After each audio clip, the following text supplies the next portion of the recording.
इनसे आप कभी इंसानियत की उम्मीद मत रखिएगा। ये हरामी अपने देश के नहीं हुए सब, हम लोग के क्या होंगे सब, समझ, अपने देश के नहीं हुए सब।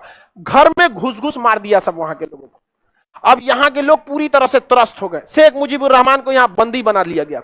अब यहां आई इंदिरा गांधी, कहीं की चोट्टा कहीं का, तुम ढेर नौटंकी करता है।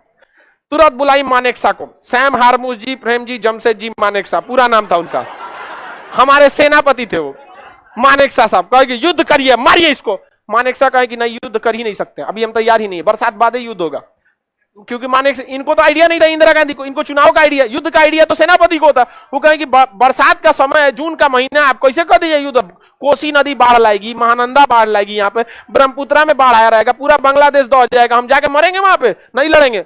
कैसा सेनापति है, कैसा सेनापति कौन, बहादुरी और बेवकूफी में अंतर होता है।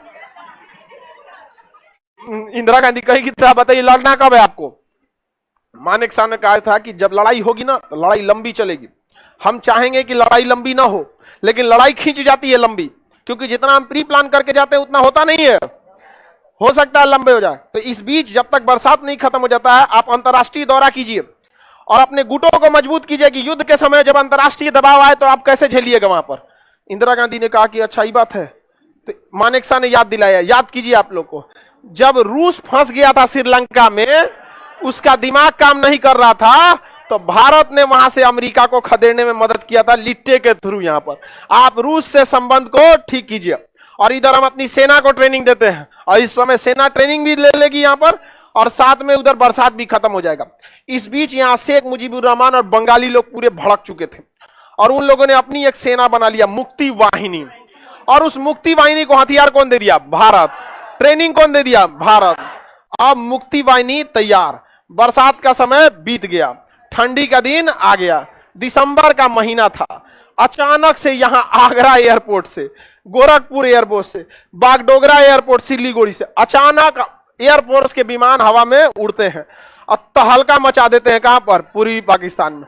एयरफोर्स पूरा तबाही मचा दी पूर्वी पाकिस्तान में, और नीचे पड़ी थी मुक्ति वाहिनी, जिसकी सेना का नेतृत्व कौन कर रहा था, इंडियन आर्मी। गोली चलाने वाला मुक्ति वाहिनी बंगाली था, लेकिन उसका कमांडर भारतीय था। इंडियन आर्मी के कमांडर सब कमांड किया था उसको मार, क्योंकि गोली चलाने वाले को आइडिया नहीं ना रहता है कि कैसे मारना है, सेना को कैसे बिछाना है। एक आम आदमी को कह दो पटना शहर को घेरो तो पता नहीं चला, भीगने पहाड़ी पे पहुंच जाएगा उसका पूरा स्ट्रेटजी होती है ना।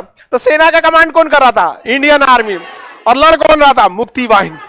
इधर से नेवी लगा दिया गया, नीचे से किसे लगा दिया गया, नेवी। और नेवी इधर से जो तबाही मचाई जिसका कोई हद नहीं, और यहां लगाया गया था आईएनएस विक्रांत।